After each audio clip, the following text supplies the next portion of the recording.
दोस्तों, कहानी के पहले भाग का लिंक मैंने डिस्क्रिप्शन बॉक्स में दे दिया है। आप डिस्क्रिप्शन बॉक्स में जाकर लिंक पर क्लिक करें और आप कहानी के पहले भाग को सुन सकते हैं। तो चलिए दोस्तों, कहानी का दूसरा भाग शुरू करते हैं। मैं इस वक्त बेहद गुस्से में था। कमरे में दाखिल हुआ तो वो लड़की अभी भी घरेलू कपड़ों में सोफे पर बैठी हुई थी। मैंने कमरे में दाखिल होते ही कहा, अपने कपड़े उतारो, और हाथ में पकड़ा हुआ एक खूबसूरत सा ड्रेस उसे दिया था। मैंने कहा, जाओ ये पहन कर आओ। मेरी बात सुनकर वो वहीं बैठी रही, टस से मस ना हुई थी। मैं गुस्से से उसके करीब गया, उससे कहा, तुम्हें सुनाई नहीं दे रहा कि मैं क्या कह रहा हूँ? कहने लगी, मैं तुम्हारे हुक्म की गुलाम नहीं हूँ। उसकी बात ने तो मेरे गुस्से को और भी भड़का दिया था। मैंने कहा, इसे पहन कर आओ, समझ नहीं आता तुम्हें? कहने लगी, तुम मुझसे बदला लेना चाहते हो ना? मैंने कहा, हाँ। कहने लगी, मैं जानता हूँ तुम मुझे बर्बाद किए बिना छोड़ोगे नहीं, लेकिन मैं गुनाह नहीं कर सकती। ऐसा करो, जितने दिन तुम मुझसे बदला लेना चाहते हो उतने दिन के लिए मुझसे निकाह कर लो, और जब तुम्हारा बदला पूरा हो जाए तो मुझे छोड़ देना। ये सुनकर मैं हैरान हुआ था। वो कहने लगी, मैं तुम्हारे साथ गुनाह नहीं करना चाहती। ये कहकर वो रोने लगी थी। फिर से बोली, बस मेरी आखिरी आरजू पूरी कर दो। कम से कम हमारे बीच जो कुछ भी होगा वो जायज होगा, गुनाह नहीं होगा। उसके बाद बदला पूरा होते ही तुम मुझे छोड़ देना, मैं कुछ नहीं कहूँगी। मैं उसकी बात सुनकर सोच में पड़ गया था। शायद वो लड़की ठीक कह रही थी। मैं शायद इसीलिए उसके पास नहीं आ पा रहा था, क्योंकि मेरे अंदर भी कहीं ना कहीं इस गुनाह का डर बैठा हुआ था। लेकिन ये बात जब मैंने अपने बाबा से कही तो वो हत्ते से उखड़ गए। कहने लगे, तुम पागल हो गए हो? दुश्मन कबीले की लड़की से शादी करोगे, उसे बीवी बनाओगे? मैंने कहा, बाबा साईं, बस 2 दिन की बात है। वो कहने लगे, 2 दिन भी क्यों? क्यों हम उसे इज्जत दें? मैंने कहा, इसलिए कि मैं बिना शादी के उसे छू नहीं सकता। मुझसे ये नहीं हो पा रहा। जब भी उसके पास जाता हूँ तो गुनाह का डर मुझे जीने नहीं देता। कल शराब भी पी थी, फिर भी मैं उस लड़की को हाथ भी नहीं लगा पा रहा। मेरी बात सुनकर मेरा बाप मेरे बड़े भाई से कहने लगा, दिलावर, तुम जाओ उस लड़की के पास। उस लड़की के बारे में शाहजेब से उम्मीद रखकर मैंने गलती की है। ये सुनना था कि मेरा दिल धड़क उठा था। मैं नहीं जानता कि क्यों, लेकिन मैं नहीं चाहता था उस लड़की के कमरे में मेरा भाई दिलावर जाए और उसके साथ जबरदस्ती जुल्म करे। मैं फौरन से लॉन्च के सोफे से खड़ा होकर अपने बड़े भाई दिलावर के सामने आकर खड़ा हो गया। मैंने कहा, दिलावर भाई, तुम उसके कमरे में नहीं जाओगे। मेरी बात सुनकर उसका गुस्से के मारे बुरा हाल हुआ था। गुस्से के मारे वो मुझ पर चीखने लगा। उसकी आवाज़ पूरे हॉल में गूंज रही थी, लेकिन मुझे दिलावर भाई के गुस्से की परवाह नहीं थी। हालांकि मैं जानता था दिलावर भाई का गुस्सा किसी पागल जानवर से कम नहीं होता है, फिर भी मैं उसके सामने तनकर खड़ा हो गया था। ये देखकर मेरा बाप कहने लगा, वो क्यों नहीं जाएगा? शाहजेब, तुम्हें हुआ क्या है? अपने बाप के सवाल का जवाब तो मैं भी नहीं जानता था। मैंने कहा, बाबा साईं, आप मान क्यों नहीं जाते? मैं उसे 2 दिन बाद तलाक दे दूंगा, लेकिन मेरे अलावा उसे कोई छुएगा भी नहीं, वरना मुझसे बुरा कोई नहीं होगा। मैंने ये बात दिलावर भाई को घूरते हुए कही थी। मेरा बाप नहीं माना, लेकिन उसके बाद जो बात मेरे बाप ने कही, मेरे होश उड़ गए थे। कहने लगे, उस लड़की के पास बदला लेने फिर मैं खुद जाऊंगा, और तुम मुझे रोक नहीं सकते। देखता हूँ मुझे तुम कैसे रोकते हो। ये सुनना था कि मैं अंदर से कांप कर रह गया था। मैं नहीं चाहता था कि ऐसा कुछ हो, इसलिए लॉन्ज में लटकी बंदूक उतारी और अपने बड़े भाई के 2 साला बेटे को गोद में लेकर उस पर तान दी, जो लॉन्ज में ही खिलौनों से खेल रहा था। मेरे बाप की अपने पोते में जान बसती थी। मुझे पता था कि मेरे बाप का ये सबसे कमज़ोर हथियार है। ये देखकर सब लोग हक्का बक्का हुए थे। शायद उन्हें मुझसे ये उम्मीद नहीं थी, क्योंकि अपने भतीजे में जान तो मेरी भी बसती थी। मेरे बाबा कहने लगे, लड़के, क्या तुम पागल हो गए हो? दुश्मन कबीले की लड़की की खातिर तुम अपने सगे भतीजे को मार डालोगे? ये बात तो मैं भी नहीं जानता था कि मुझे हो क्या गया है। खैर, शोर सुनकर औरतें भी बाहर निकल आई थीं, और भाभी ने जब अपने बेटे को मेरी गोद में देखा और उस पर तनी बंदूक देखी तो हैरत से मुंह फाड़े मुझे देखने लगीं। भाभी कहने लगी, ये क्या कर रहे हो शाहजेब? एक लड़की की खातिर तुम अपने सगे भतीजे को मारना चाहते हो? मैंने कहा कि मैं कोई गलत और नाजायज बात नहीं कर रहा हूँ। मेरे बाबा मुझे गुस्से से घूर घूर कर देखने लगे। कहने लगे, ठीक है, कर लो शादी, लेकिन मेरी एक बात याद रखना, 2 दिन बाद तुम उसे तलाक जरूर दोगे। मैंने कोई जवाब नहीं दिया। खैर, मेरा निकाह सायमा से हो गया था। उस लड़की का नाम सायमा था, ये मुझे निकाह के वक्त ही मालूम हुआ था। निकाह के बाद जब मैं कमरे में आया तो वो बिल्कुल बुत बनी पत्थर की तरह बैठी हुई थी, लेकिन इस बार मैं भी किसी भी उलझन का शिकार नहीं था और ना ही मुझे किसी गुनाह का डर था। सादगी में भी वो कयामत ढा रही थी। मेरी नज़रें उस पर बेबाकी से उठ रही थीं, क्योंकि ये बेबाकी भी मेरे लिए अब मेरे हक में थी। वो मेरी बीवी बन चुकी थी। मुझे इजाज़त थी, जैसे चाहता उसे देखता, जैसे चाहता उसे छूकर उसे प्यार करता। लेकिन वो बहुत उदास थी। अब भी उसकी आंखों में आंसू झिलमिला रहे थे, लेकिन अब मुझे परवाह नहीं थी। मैं तो उसमें खो जाना चाहता था। मैंने अपने हाथों को उसके हाथों पर लगाया, जो बर्फ़ की तरह ठंडे थे। मैंने अपने हाथों की गर्मी से उसके हाथों को गर्म करना चाहा। मैंने महसूस किया कि उसके हाथ कांप रहे थे, लेकिन मेरी मजबूत पकड़ में आ चुके थे। शायद मेरी बेबाक और गुस्ताख नज़रों से वो नर्वस हो रही थी, घबरा रही थी। मैंने उसके माथे को चूम लिया था। वो एकदम से पीछे हटने लगी। मैंने कहा, अब क्यों ऐतराज़ है तुम्हें? तुम निकाह करना चाहती थी, मैंने कर लिया। मुझे अब अपने करीब आने से मत रोकना। बस एक रात ने जैसे मेरी दुनिया को बदल कर रख दिया था, और शायद उसे भी अपनी शर्त याद थी, इसलिए फिर उसने मुझे रोका नहीं था। धीरे धीरे मैं उसको अपनी बाहों में समेटता चला गया था और उसमें खो गया था। ये रात मेरी ज़िंदगी की एक हसीन रात थी। हालांकि इससे पहले भी मेरी ज़िंदगी में लड़कियां आई थीं, लेकिन उन लड़कियों के साथ मैंने कभी भी हद पार नहीं की थी। और जो बात मेरी बीवी बनकर सायमा में थी, और जो अंदरूनी खुशी मुझे सायमा की संगत में मिली थी, वो किसी और लड़की की संगत में नहीं मिली थी। मैंने उसे बीवी होने का हक जरूर दिया था, लेकिन वैसे नहीं जैसे मेरे घर वाले चाहते थे। बिल्कुल वैसे जैसे कि एक बीवी को उसका हक उसका शौहर देता है। मैंने उसके साथ बहुत ही प्यार और नरमी वाला बर्ताव रखा था। उसे प्यार दिया था, उसे मोहब्बत दी थी। इस एक रात में मेरे दिल में उसकी मोहब्बत इस कदर बढ़ गई थी, लगता था ये पूरी ज़िंदगी उसके साथ गुजार लूँ तब भी कम है। मैं बहुत ही सुकून से सोया था। मेरे दिल में अब किसी बात का कोई डर नहीं था, वरना गुनाह करने के बाद इंसान में एक बेचैनी सी छा जाती है। लेकिन ने कहा, सब कुछ जायज़ कर देता है। शायद शादी का बंधन ही ऐसा होता है। सुबह मेरी आंख सायमा की सिसकियों पर खुली थी। मैंने उसे देखा तो वो रोए जा रही थी। ये देखकर मुझे उस पर गुस्सा सा आने लगा था। मैंने कहा, अब किस चीज़ का रोना है तुम्हें? बताओ मुझे। मैंने तुम्हारे साथ ऐसा कुछ नहीं किया है जैसा कि तुम्हारे कजिन ने उस मासूम लड़की के साथ किया था। सायमा कहने लगी, लेकिन मेरा कोई कसूर नहीं था। मैंने कहा, तुमने निकाह के लिए खुद कहा था, अपनी मर्जी से ये शादी की है। वो कहने लगी, तुमने कोई दूसरा रास्ता भी तो नहीं छोड़ा था। मुझे अब उस पर फिर से गुस्सा आने लगा था। मैंने इतने प्यार से उसके साथ रात गुजारी थी, अपनी सारी मोहब्बतें उस पर लुटाने की कोशिश की थी। उसे फूलों की तरह छुआ था कि कहीं से वो मुरझा न जाए। कोई भी सख्ती नहीं की थी उस पर। उसे ये सब नज़र नहीं आया था। मैंने उसे कहा कि जाओ नहा कर आओ। रो रो कर खुद को हलकान करने की ज़रूरत नहीं है। जो हो गया उसे बदला नहीं जा सकता। मेरे कहने पर वो फ़ौरन से वॉशरूम में चली गई थी। नहा धोकर वो और भी खिले गुलाब की तरह निखरी निखरी लग रही थी। जी चाहा एक बार उसे फिर से प्यार कर लूं, लेकिन इस समय वो बहुत ज़्यादा अपसेट लग रही थी, इसलिए जल्दी ही मैंने अपनी नज़रें बदल ली थी। मैं खुद भी नहा धोकर कपड़े पहनकर बाहर आया था। सायमा का हाथ थामे मैं बाहर तक आया था। मेरे घर वाले उस वक्त बाहर लॉन्ज में ही बैठे थे। मैंने अपने बाबा को सलाम किया। उन्होंने बेरुखी से मुझे जवाब दिया था। फिर कहने लगे, इस लड़की को कमरे में ही रहने दो, इसका खाना पीना हम वहीं भिजवा देंगे। मैंने कहा, बाबा साईं, फ़िलहाल ये मेरी बीवी है, इसलिए सबके साथ बैठकर नाश्ता करेगी। मैंने उसके सामने कुर्सी खींचकर उसे बैठने का इशारा किया था। वो खामोशी से बैठ गई, लेकिन मेरे बाबा मुझे घूरे जा रहे थे। मैंने खुद सायमा की प्लेट में नाश्ता डाल कर दिया था। दिलावर भाई भी मुझे गुस्से से देख रहा था। मेरी माँ भी खामोश थी। सायमा चुपचाप नाश्ता करने लगी, लेकिन मेरे बाबा ने एक लुकमा भी नहीं खाया था, बस मुझे गुस्से से देखे जा रहे थे। मैं जानता था इस वक्त वो गुस्से में हैं और क्यों हैं ये भी जानता था, लेकिन चुपचाप नाश्ता करता रहा। नाश्ता करने के बाद मेरे बाबा फ़ौरन कुर्सी से खड़े हुए और कहने लगे, तुम जरा मेरे कमरे में आओ। मैंने कहा, जी बाबा साईं, मैं अभी आता हूँ। मैं अपने बाबा के कमरे में चला गया। सायमा अपने कमरे में जा चुकी थी।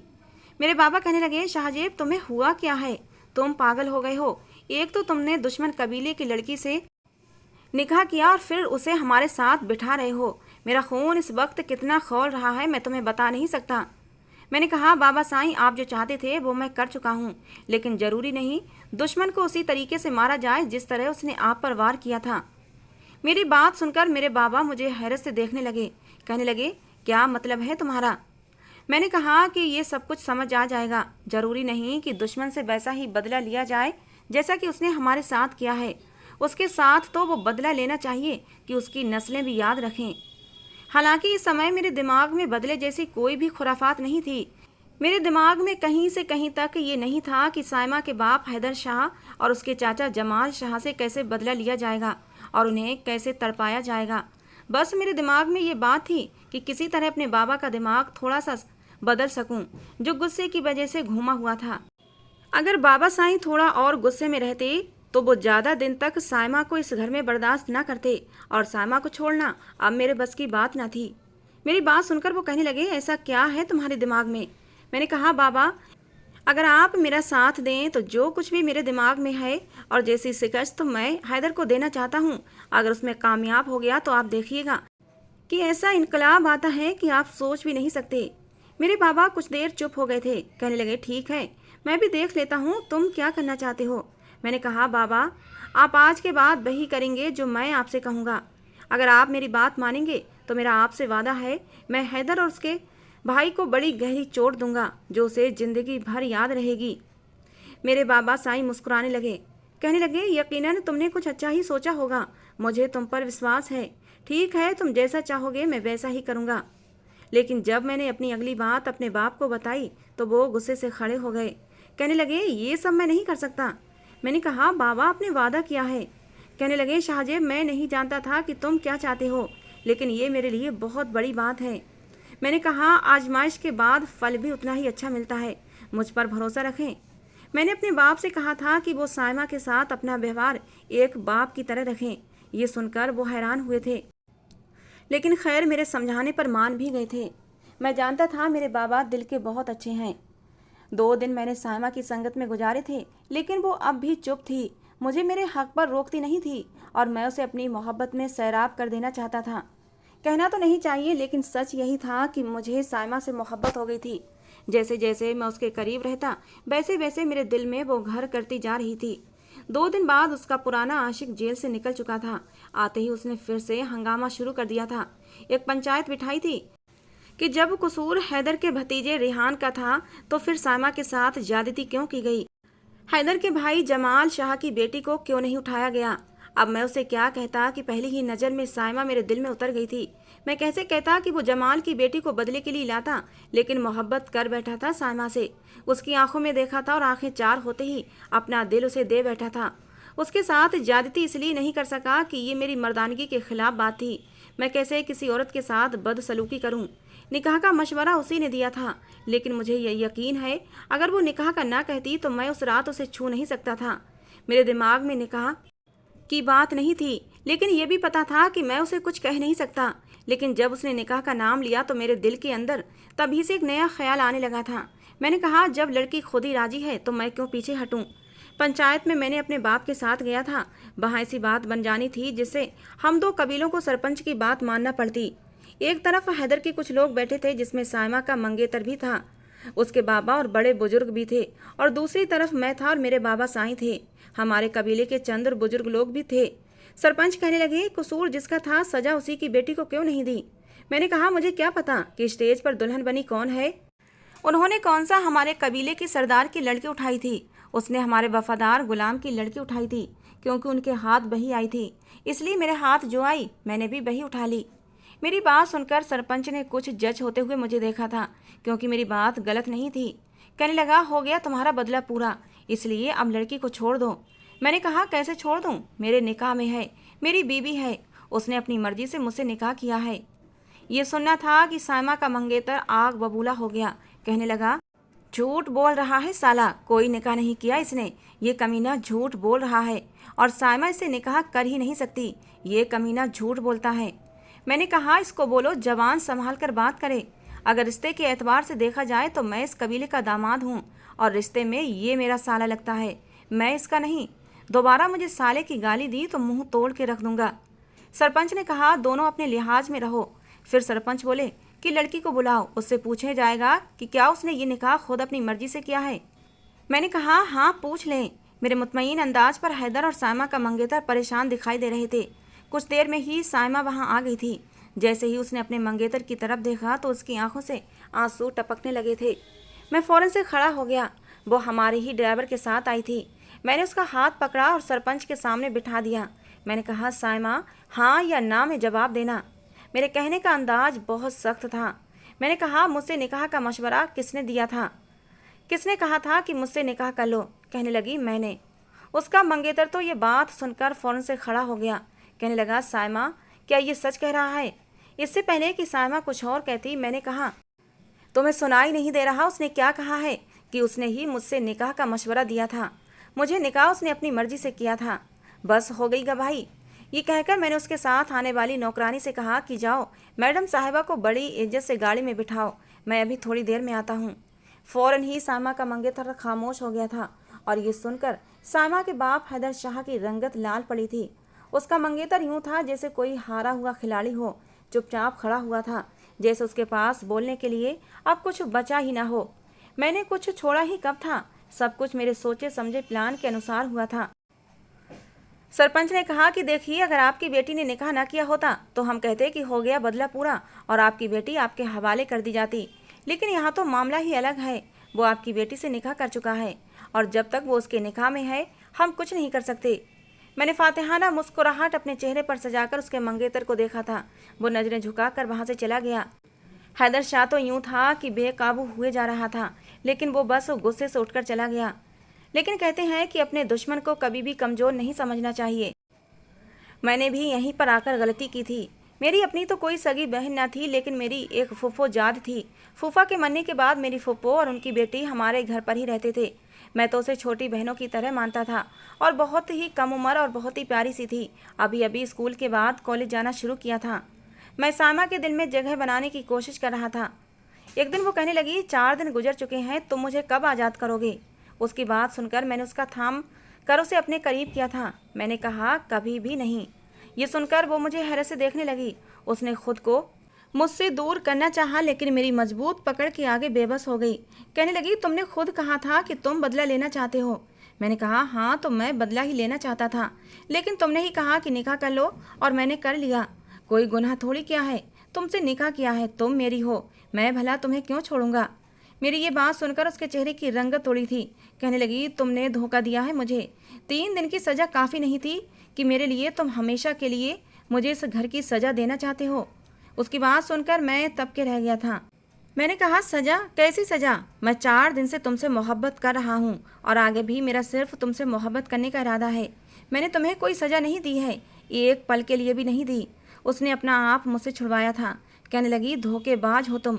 तुमने कहा था 3 दिन बाद तुम मुझे छोड़ दोगे, तुम्हारा बदला पूरा हो जाएगा। मैंने तो सिर्फ गुनाह से बचने के लिए निकाह किया था। मैंने कहा, तुमने अपनी रजामंदी से निकाह किया था और निकाह के लिए रजामंदी होना ही काफ़ी होता है। मैं तुम्हें किसी सूरत नहीं छोड़ सकता।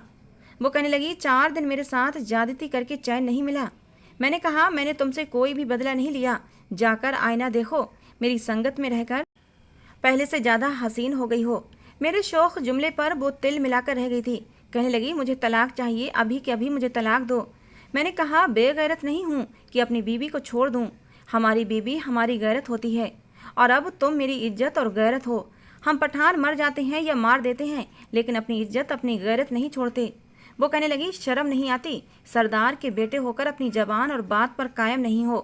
तुम मुझे मेरी शादी वाले दिन किस लिए उठाकर लाए थे? क्या मैं किसी की इज्जत और गैरत नहीं थी? और उस वक्त तुम मुझे उठाकर लेकर आए थे और मेरे साथ गुनाह भी करना चाहते थे, सिर्फ बदला लेने के लिए। औरत क्या सिर्फ उस वक्त तक तुम पठानों की इज्जत और गैरत होती है जब तक वो तुम्हारी बीवी ना हो? क्या बिना निकाह की औरत तुम्हारी नज़र में कोई इज्जत और एहतराम नहीं रखती? वो बहुत गुस्से में आ चुकी थी। कहने लगी, शाहजेब, अपना वादा पूरा करो, अपने कौल की पासदारी करो। तुमने 3 दिन का कहा था, मैंने खामोशी से अजियत काट ली है। मुझे तलाक देकर मुझे आज़ाद करो, तुम्हारा बदला पूरा हो चुका है। मैंने उसकी बात का जवाब नहीं दिया, बस यही कहा कि भूल जाओ तलाक को, जो मैं तुम्हें कभी नहीं दूंगा। ये कहकर मैंने तकिया सही किया और सो गया। सायमा मुझसे बात नहीं करती थी। मैंने भी कुछ दिन के लिए उसको उसके हाल पर छोड़ दिया था कि वो खुद ही हमारे रिश्ते की नज़ाकत को समझ जाएगी और ठीक हो जाएगी। लेकिन चौथे दिन ही मेरा दिल उसके लिए मचलने लगा था। मैं उसके बिना ज़्यादा दिन रह नहीं सकता था और जैसे ही मैं उसके करीब होने लगा, उसने मेरा हाथ पीछे झटका था। कहने लगी, दूर रहो मुझसे, तुमने धोखा दिया है मुझे, मैं तुम्हें कभी भी माफ़ नहीं करूँगी। और मेरी एक बात याद रखना, मेरे दिल में कल भी मेरा मंगेतर रेहान था और आज भी रेहान है। मैंने सिर्फ उसे मोहब्बत की है, तुम मेरे दिल में कहीं भी नहीं हो। ये सुनना था कि मेरे तन बदन में आग सी लग गई थी। वो कहने लगी, क्या समझते हो तुम मुझसे ज़बरदस्ती करोगे और समझोगे कि मैं तुमसे मोहब्बत करने लगूंगी? मैंने कभी दिल से तुम्हारे साथ कोई रिश्ता नहीं बनाया। इस रिश्ते को हमेशा सजा समझ कर भुगता है। तुम एक औरत की तकलीफ का अंदाजा ही नहीं लगा सकते। तुम्हारी संगत मुझे तकलीफ देती है, इसके अलावा कुछ नहीं। तुमसे अच्छा तो मेरा पागल कजिन था, जिसने सिर्फ 3 दिन बाद तुम्हारी उस गुलाम की बेटी को छोड़ दिया था। उसकी ज़िंदगी मेरी तरह जहन्नम बनाकर नहीं रखी थी। उसकी बात सुनकर तो मेरा जी चाहा उसके मुंह पर थप्पड़ दे मारूं। मैंने उसको बाजू से पकड़ा और रात को ही उसे अपने साथ गुलाम मंसूर के घर ले गया। उसकी बेटी जिस कमरे में थी वहाँ बाहर से ताला लगा हुआ था। गुलाम मंसूर मुझे देखकर हैरान था। मेरे साथ साइमा को देखकर उसके माथे पर बल भी पड़े थे। कहने लगा, साहब जी, आप इस लड़की को मेरे घर क्यों लेकर आए हैं? इसके चाचा ने अच्छा नहीं किया था मेरी बेटी के साथ। मैंने कहा कि तुम ये कमरा खोलो, इसे कुछ दिखाना चाहता हूँ, इसकी अकल ठिकाने लगानी है। कहने लगा कि रहने दें साहब जी, इन अमीर लोगों को फ़र्क नहीं पड़ता। अपनी लड़ाई में ये गरीबों को अपने पैरों से चींटी की तरह मसल कर आगे निकल जाते हैं। और वैसे भी मेरी बच्ची पागल हो चुकी है।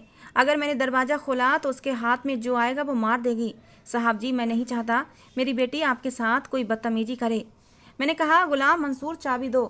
खैर, उसने मुझे चाबी दे दी। मैंने ये बात नोट की थी कि साइमा बहुत घबराई हुई थी। मैंने कमरे का ताला खोला और साइमा का हाथ पकड़कर उसको अंदर ले गया। मरीना बिखरे बालों के साथ कमरे के कोने में बैठी थी। मुझे देखते ही दीवार में घुसने की कोशिश करने लगी। कहने लगी, छूना नहीं मुझे मत छूना। मैंने तुम्हारा कुछ नहीं बिगाड़ा। देखो, मेरे पास मत आना। उसके पिछले जख्म भी अभी तक भरे नहीं थे। फिर उसने अपनी आस्तीन बाजू से ऊपर की। वहां पर दांतों के निशान देखकर साइमा ने अपनी आंखें मींच ली थीं। मरीना कहने लगी, ये देखो, अभी तक इससे खून रिश्ता है, अभी तक मुझे दर्द होता है। उसने अपने गले के पास सिगरेट का बुझा हुआ निशान दिखाया था। काफ़ी गहरा जख्म था। कहने लगी, ये देखो, बहुत दर्द होता है। जब अम्मा दवा लगाती हैं तो बहुत दर्द होता है। मुझे बहुत जलता है। खुदा के लिए मेरे पास मत आना। मैंने तुम्हारा कुछ नहीं बिगाड़ा था, तुम्हें कोई तकलीफ नहीं दी थी। उसकी हालत देखकर मेरी आंखें नम हुई थीं और साइमा भी आंसू बहा रही थी। मैं अगले ही पल साइमा का हाथ पकड़कर उसे बाहर ले आया। मैंने कहा, बताओ मुझे, कौन है इस हालत में, तुम या फिर मरीना?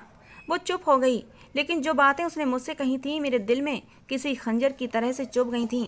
उसके बाद मैं उसके करीब नहीं आया था, लेकिन उसकी तबीयत तो कुछ दिनों से ख़राब रहने लगी थी। मैं उसे डॉक्टर के पास लेकर गया तो डॉक्टर ने मुझे खुशखबरी सुनाई, जिसे सुनकर मेरा बाप और मेरे घर वाले भी खुश हो गए थे। लेकिन साइमा चुप थी। मैंने कहा, मेरे साथ नहीं रहना चाहती? ठीक है, तुम्हें मेरी मोहब्बत अजियत देती है, चलो वो भी ठीक है। तुम मेरा वारिस मेरे हवाले कर देना, मैं तुम्हें छोड़ दूंगा। तुम्हारी मोहब्बत अगर सच्ची हुई तो तुम्हारा मंगेतर तुम्हें अपना लेगा। 9 महीने मैंने बड़ी खामोशी से गुजारे थे, लेकिन साइमा का बहुत ख्याल भी रखा था। साइमा ने एक बेटे को जन्म दिया था और अपने बेटे को पाकर जिस दिन मैंने साइमा को छोड़ना था, मैंने रेहान का नंबर अपने मोबाइल पर मिलाकर साइमा को दिया। मैंने कहा, लो, कर लो उससे बात। ये कहकर मैं कमरे से बाहर निकल गया था और सिगरेट पीने लगा। मेरे लिए आसान नहीं था साइमा को छोड़ना, लेकिन मेरी मोहब्बत उसे सजा लग रही थी। मेरी मोहब्बत उसे दर्द देती थी और ये बात किसी भी मर्द के लिए आसान नहीं होती। कुछ देर बाद मैं कमरे में आया तो वो रो रही थी। मैंने कहा, क्या सोचा तुमने? कहने लगी, वो कल मुझे इस कबीले से बाहर बुला रहा है, वहाँ से वो मुझे अपने कबीले में ले जाएगा। मैंने कहा, ठीक है, मैं तुम्हें कल इस कबीले से बाहर हिफाजत के साथ छोड़ दूंगा। चली जाना अपनी मोहब्बत के साथ और हमेशा खुश रहना। मेरा बेटा बेड के बीचों बीच लेटा था, अचानक से रोने लगा। साइमा फ़ौरन से उसकी तरफ लपकी थी, लेकिन इससे पहले कि वो बच्चे को उठाती, मैंने फ़ौरन से अपने बेटे को उठा लिया। उसको अपने सीने से लगाकर चुप कराने लगा। वो कहने लगी, लाओ ये मुझे दो, आपसे चुप नहीं होगा। बच्चा माँ के पास ही आकर चुप होता है, खुदा का निजाम है। मैंने कहा, कल भी इसे मैंने ही संभालना है। बेहतर है आज ही से इसे मेरे हाथों की आदत हो जाएगी। तुम सिर्फ अपने मंगेतर के बारे में और अपनी आने वाली ज़िंदगी के बारे में सोचो। मेरा बच्चा मेरा मसला है और मेरी मोहब्बत भी मेरी प्रॉब्लम है, जो मैंने तुमसे टूट कर की है। लेकिन मैं नहीं जानता था मेरी मोहब्बत तुम्हें सजा लगेगी। अगले दिन मैं उसे कबीले के बाहर छोड़ने चला गया। उसका मंगेतर भी आया खड़ा था। साइमा उसके साथ जाने लगी। मैं वहीं खड़ा था। सोचा था जब वो चली जाएगी, मेरी आंखों से ओझल हो जाएगी, तब मैं वापस पलट जाऊंगा। उससे कह चुका था कि उसे जल्द से जल्द तलाक भी दे दूंगा, लेकिन वो बार बार पलट कर मुझे ही देखे जा रही थी। और अगले ही पल उसने अपने मंगेतर का हाथ छुड़ाया और भागकर मेरे पास आकर मेरे गले लग गई। रो रही थी और अपने बहते आंसू मेरी शर्ट से रगड़ रही थी। कहने लगी, मैं तुम्हारे बगैर नहीं रह सकती। ना चाहते हुए भी मैं तुमसे मोहब्बत करने लगी हूँ। तुमने वाकई मेरे साथ वो सब नहीं किया जो मरीना के साथ हुआ है। तुमने मुझे कोई सजा नहीं दी। मैं अपने बच्चे के बगैर भी नहीं रह सकती। शाहजेब, मेरा परिवार तुमसे है, तुमसे दूर होकर नहीं। उसका मंगेतर दूर से ये सब कुछ देख रहा था, फिर खामोशी से अकेला ही वापस चला गया। उस दिन मेरी जीत हुई थी। मेरे बाबा के नज़दीक अब इस लड़ाई का कोई भी फायदा नहीं था। मैंने पंचायत में बात रखी कि हम हैदर शाह के कबीले से सुलह करना चाहते हैं। हम चाहते हैं कि इस लड़ाई को ख़त्म कर दिया जाए। उनकी बेटी हमारे घर पर है और मैं अपने कजन की शादी हैदर के बेटे से करके इस लड़ाई को ख़त्म करके रिश्तेदारी में बदलना चाहता हूँ। कबीले की नफ़रतों को ख़त्म करना चाहता हूँ। सरपंच मेरी बात सुनकर खुश हुआ था और सायमा भी कहने लगी, आपके इस फैसले ने मेरी नज़र में आपकी इज्जत को और भी बढ़ा दिया है। पंचायत में सायमा भी मेरे साथ थी। कहने लगी, मैं भी कुछ कहना चाहती हूँ। पंचायत ने उसे भी बोलने का हक दिया।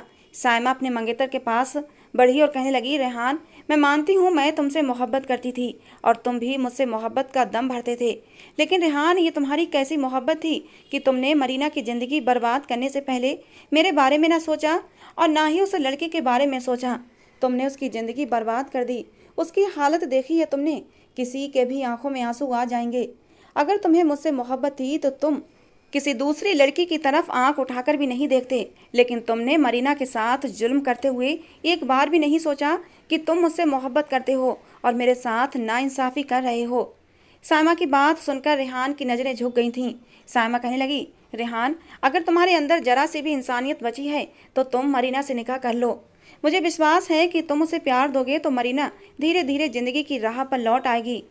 पंचायत का भी यही फैसला हुआ कि रेहान ने मरीना के साथ गलत किया था और उसे मरीना से निकाह करना चाहिए। उसी पंचायत में मरीना और रेहान का निकाह कर दिया गया था। मरीना की हालत अब भी पूरी तरह ठीक नहीं थी। अब भी वो बहुत ज़्यादा डरी और सहमी हुई थी। यहाँ तक कि रेहान को देखकर तो वो और भी ज़्यादा डर गई थी। लेकिन रेहान ने जिस तरह प्यार से उसका हाथ थामा था, मुझे विश्वास था कि उसके प्यार से मरीना जल्दी ही ठीक हो जाएगी। पंचायत ख़त्म हो चुकी थी। रेहान मरीना को लेकर चला गया और हम लोग अपने घर आ गए थे। कमरे में आते ही सायमा मेरे गले लग गई थी। कहने लगी, शाहजेब, तुम बहुत अच्छे हो। मैंने तुम्हें गलत समझा था।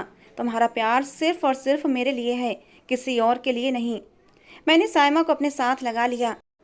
मैंने कहा, तुम्हारा भी मुझ पर बहुत बड़ा एहसान है कि तुमने मेरे बच्चे से माँ की ममता नहीं छीनी और मेरे साथ भी वावफा हो।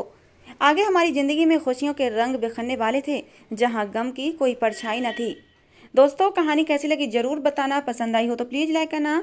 रोज़ एक नई कहानी सुनने के लिए हमारे चैनल को सब्सक्राइब करना। कहानी को पूरा अंत तक सुनने के लिए आप लोगों का बहुत बहुत धन्यवाद दोस्तों। मिलते हैं दोस्तों अगली किसी नई कहानी के साथ।